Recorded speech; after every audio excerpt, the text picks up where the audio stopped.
Bonjour à tous bien-aimés, bienvenue sur VTV. J'ai eu à cœur de partager en fonction d'une information que j'ai reçue concernant le divorce du journaliste Harry Roselmack et de son épouse Chrislène. Et le sujet dont il va être question, c'est pas le divorce de Harry, non. Je voudrais simplement rebondir sur ce qui lui est arrivé pour évoquer une problématique qui est vraiment d'actualité dans les temps où nous sommes. Vous savez, on parle beaucoup d'épidémie de Covid et tout, on ne parle que du Covid, mais en fait, quand tu considères le divorce, tu réalises que l'épidémie de divorce est plus grave que l'épidémie de Covid. Voilà, donc si tu es marié depuis plusieurs années déjà et que tu es toujours en couple avec ton époux ou avec ton épouse, sache que pour le moment, tu es en train d'échapper à l'épidémie de divorce.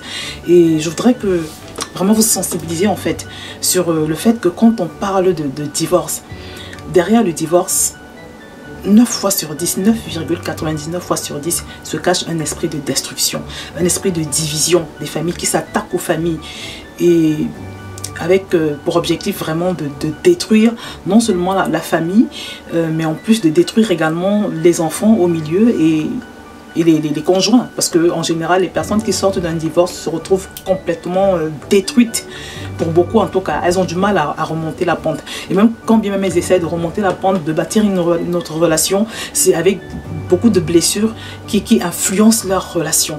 Donc vraiment, il y a beaucoup de dommages. Beaucoup de dommages. Donc mon point aujourd'hui, c'est de vous dire que derrière un divorce se cache un démon. Parce que je sais qu'il y a des gens qui vont me dire que oui, tu es dans l'obscurantisme, tu sors ça d'où, le diable n'existe pas. Mais permettez-moi de vous dire que moins vous croyez en l'existence du diable, plus ce dernier est actif dans votre vie. Donc si pour toi qui me regarde, tu considères que Dieu n'existe pas, le diable n'existe pas, sache que moins tu crois en l'existence du diable, plus il est actif dans ta vie. Parce que quand tu es conscient d'avoir un ennemi qui veut détruire ta destinée, tu prends des mesures. Mais quand tu n'en es pas conscient du tout, ou tu ignores son existence, ou tu nies son existence, il a toute la latitude de t'attaquer comme il veut. Et jamais tu vas pouvoir te rendre compte, tu ne pourras même pas te rendre compte qu'il est en train de t'attaquer. Et donc aussi, tu ne pourras pas te défendre. Tu vois? Donc, pour toi qui en veux à ton époux actuel ou à ton épouse actuelle, sache que parfois, les conjoints font des choses, ton mari va faire des choses où ton épouse va avoir des attitudes. C'est pas elle en fait, elle est simplement télécommandée. Elle est télécommandée par ce démon de destruction. Parce que comme je vous le dis, Satan a relâché ces démons de destruction pour s'attaquer au couple, pour s'attaquer ensuite aux enfants. Parce que les blessures également dans les cœurs des enfants de parents divorcés sont terribles. C'est des blessures qui les poursuivent également parfois jusqu'à très loin dans leur futur et qui affectent également leur comportement. Donc en fait c'est toute une comment je vais dire, une organisation dans le royaume des ténèbres pour détruire la société. Donc je pense que c'est important de parler de ça aujourd'hui. Harry Roselmack qui est donc journaliste, il a d'ailleurs été élu en passant le plus beau journaliste au monde. Voilà, et sa femme aussi qui est une très belle femme, son ex maintenant, qui est une très belle femme, ça faisait 21 ans qu'ils vivaient ensemble. Alors, je ne sais pas trop parce qu'il y a dans des articles que j'ai lus, il y a des personnes qui disent qu'ils s'étaient séparés en 2017 déjà et que simplement, ce n'est que maintenant que la séparation a été rendue officielle, mais il y en a qui disent aussi que ça fait 21 ans qu'ils étaient ensemble et que ce n'est que maintenant que la séparation intervient. Mais peu importe, parce que ça reste la même chose. Parce que s'ils sont séparés, point, c'est tout. Donc vraiment, mon point aujourd'hui, c'est de nous sensibiliser sur le fait que il y a un esprit de destruction derrière le divorce. Et une fois de plus, ce que tu vois ton mari faire là, ce que tu vois ta femme faire, c'est Satan derrière. Mais c'est possible de ne pas le subir. C'est possible de le déloger. C'est possible de lui demander de déguerpir de ton foyer. Tu vois? Mais la Bible nous dit que pour cela, il faut que tu aies reçu Jésus, que tu puisses avoir la force de Jésus, parce que Jésus est le seul qui puisse vaincre le diable. Tu vois? Donc la chose à faire pour toi, qui est peut-être tenté de te séparer toi également, c'est de commencer par te repentir de n'avoir pas tenu compte de ce Dieu, de ce Jésus-là. Parce que ce qui compte, c'est pas ce qu'on bâtit, mais sur quoi on bâtit. Tu vois? Parce que ton foyer actuel, il est bâti sur quoi? tes finances, ta carrière, tes affaires, tout ce que tu bâtis là, c'est bâti sur quoi? Est-ce que tu sais que si ce n'est pas bâti sur Jésus, si Jésus n'est pas au centre, si tu ne l'as pas impliqué dans ce que tu es en train de faire, si tu ne l'as pas invité, si tu n'as pas sa force surnaturelle, tu es exposé à toutes sortes de choses qui peuvent arriver, et à ton mariage, et à tes affaires, et à tout ce que tu peux être en train de bâtir. C'est très important que tu le saches. Donc, la chose à faire pour réparer ton mariage, je le dis sur la base de mon expérience, c'est de commencer par inviter Jésus. Tu te repens déjà, comme je l'ai dit, de l'avoir ignoré pendant tout ce temps-là. Tu l'invites à être le centre de ton couple. Tu l'invites à être le capitaine du navire de ton foyer. Parce que le mariage est une institution de Dieu. Le mariage a été institué par Dieu. Et comme tout créateur, ou bien tout, on va dire, fabricant, il a la notice par excellence, il a les règles qu'il faut pour réussir son mariage. Par exemple, Dieu, quand on parle des règles, je vais te citer quelques règles de Dieu. La Bible dit par exemple qu'un homme doit respecter sa femme, il doit l'aimer comme Christ a aimé l'église. C'est-à-dire ton amour pour ta femme doit être un amour vraiment tellement fort, tellement profond que tu es prêt à beaucoup de sacrifices pour elle. Parce que Jésus s'est sacrifié pour l'église qui est son épouse. Jésus est mort pour l'église. Donc tu dois avoir cet esprit de sacrifice pour ta femme. Et Jésus, c'est aussi celui qui vraiment qui a pris soin de son église, de son épouse qui est l'église, et qui continue d'en prendre soin, qui fait tout pour les tirer, pour l'emmener plus haut. Tu vois, le premier but de Jésus, c'est vraiment que son épouse, l'église, puisse entrer en intimité avec Dieu, qu'elle puisse grandir dans sa relation avec Dieu. Tu vois, donc pareil, toi en tant qu'un homme, de la même manière que Jésus, tu dois pouvoir travailler à cela. Parce que si tu ne le fais pas, tu vas te rendre compte que ta femme sera toujours... Il y a des chances, hein. C'est vrai qu'il y a des femmes qui cherchent Dieu sans avoir besoin de l'aide de leur mari. Mais il y a de fortes chances qu'elle soit toujours un peu boiteuse sur le plan spirituel. Voilà. Que tu continues de lui reprocher tout ce que tu lui reproches. Et toi, la femme, tu as le devoir d'intercéder pour ton époux. Et l'une des règles principales que le Seigneur nous exige dans sa notice pour le mariage, c'est la soumission. Tu dois respecter ton mari, c'est indispensable. Tu ne respectes pas ton mari, ça ne pourra jamais fonctionner. Quel que soit ce qu'il peut être, quel que soit ce qu'il peut faire, le respect, c'est comme ça. Et s'il n'y a pas ce respect-là, ton mariage sera boiteux. Tu vois, il y a des règles, par exemple, la Bible nous dit que l'homme quittera son père et sa mère. Il s'attachera à sa femme. Si vous n'avez pas véritablement quitté, quand on dit quitter, ça ne veut pas dire que tu dois te séparer de tes parents, tu dois les jeter. Non, non. Ça veut dire qu'il faut qu'ils restent à leur place et que vous également, vous soyez vraiment en toute autonomie dans votre foyer. Qu'il n'y ait pas d'émission, qu'il n'y ait pas d'intrusion. Parce que ça, ce n'est pas le plan de Dieu. Quand vous faites ça, vous ouvrez la porte à l'ennemi. En fait, chaque règle du mariage qu'un couple enfreint ouvre la porte à Satan, le destructeur. C'est très important de le comprendre. Vous voyez, je vais citer quelle autre règle. En ce qui concerne, par exemple, la gestion des finances. La gestion des finances. C'est important que l'homme comprenne qu'il est le pourvoyeur. Tu vois, tu es celui qui doit non seulement pourvoir en termes sur le plan financier, mais tu dois aussi, tu es le principal pourvoyeur. Ta femme est ton aide, parce que nous sommes là pour les aider. Ça également, c'est voilà, c'est un devoir que Dieu nous a donné. Nous sommes là pour les aider en toutes choses, vraiment. Donc, tu dois pouvoir financièrement, tu dois pouvoir en termes sur le plan émotionnel, voilà.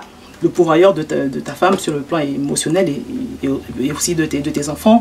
Tu dois pouvoir sur le plan spirituel. Tu dois être celui qui donne des repères à tout le monde.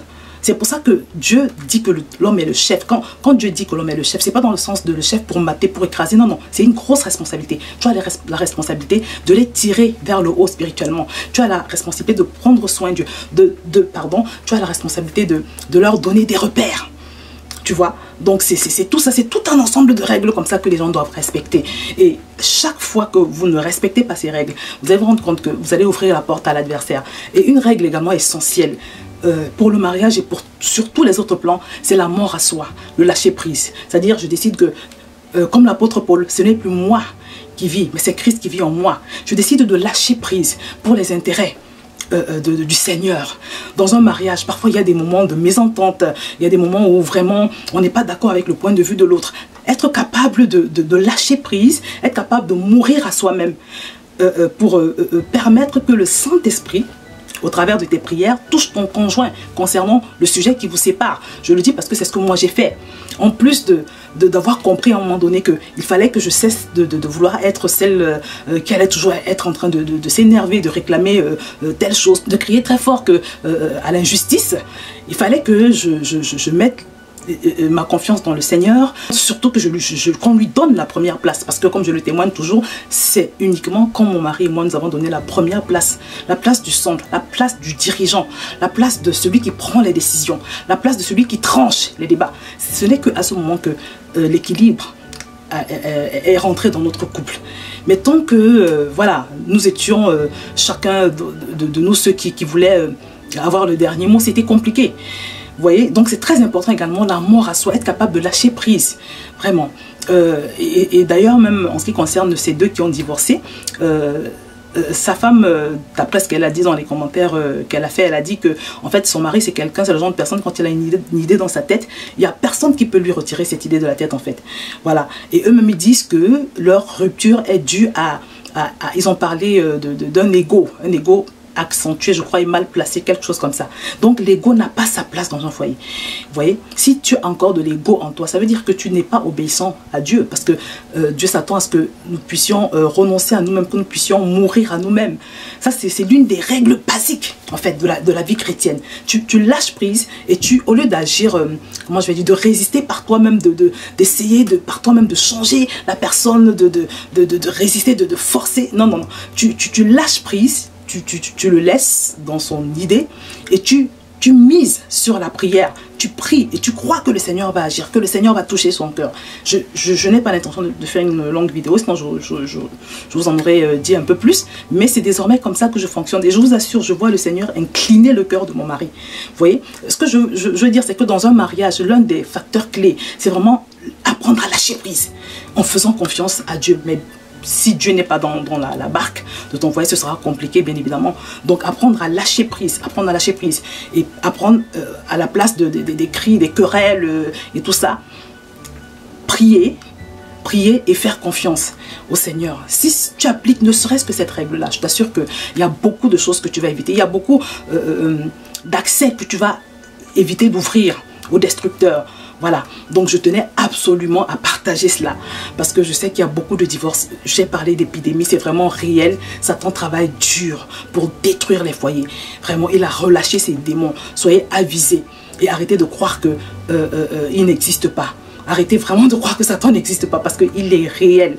Voilà, donc si tu n'as jamais fait la paix avec Dieu et que si tu veux surtout l'inviter dans ton foyer, si tu veux lui donner cette première place pour qu'il répare ton foyer, vraiment, pour qu'il vous transforme ton conjoint et toi, je t'invite à faire la prière que je vais te mettre dans un article, dans la description de cette vidéo, tout en bas.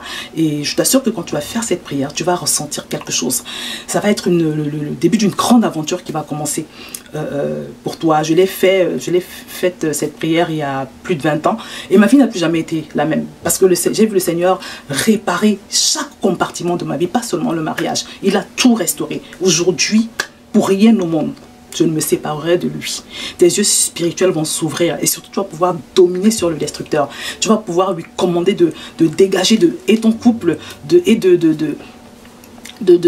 chaque autre compartiment de ta vie. Tu vois? Donc c'est tellement important. C'est ce que je voulais partager avec vous concernant donc cette histoire de divorce. Voilà. Et comme je vous l'ai dit, je voulais simplement rebondir sur ce qui s'est passé avec le journaliste Harry Roselmack. Donc voilà, j'espère que vous avez été édifiés. N'oublie pas ce que j'ai dit. C'est important que tu donnes les rênes de ton foyer et de toute ta vie à Jésus en commençant par l'inviter. Et c'est important également que tu connaisses les règles, la notice du mariage, la notice que Dieu a prévue parce que c'est lui le fabricant du mariage. Quand tu vas voir ces règles, surtout quand tu vas les mettre en pratique, tu vas te rendre compte qu'il y a beaucoup de portes qui vont être fermées au diable et tu vas pouvoir échapper à l'épidémie du divorce. Voilà, c'est important ce que je te dis. Je vais faire l'effort de te mettre un article également en bas avec des versets. Les versets voilà, qui sont la notice de Dieu pour le mariage, pour un bon fonctionnement du mariage. Parce que, comme je te l'ai dit également, Dieu est le créateur du mariage. Il est celui qui a institué le mariage. Le mariage n'est pas une institution humaine. Donc voilà, j'espère que tu as été édifié.